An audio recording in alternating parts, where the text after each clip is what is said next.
Hi and welcome to Online Appliance Tech. Today we're going to show you a basic repair on how to replace a door latch on a Maytag washer. So it's a pretty simple repair. If you need the part, you can check it out in the link in the description below or right here. And so yeah, just open up the lid and you can actually remove this lock with your fingers or with a pair of needle nose. It goes into the little door latch there. That's where it goes into.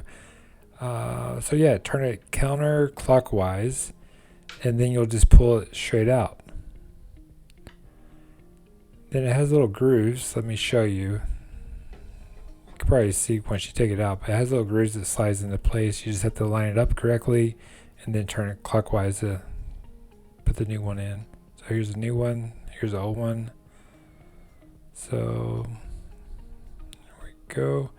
So we'll just put this back in flush and then turn it clockwise to click back into place. That's pretty much it. So little video, but it could save you some money. Go ahead and start it up and hopefully everything works well. If you still have issues, you might have damaged the door lock itself. Very uncommon though. And yes, please like and subscribe for more future tips and videos, and I hope this video was helpful. Thank you.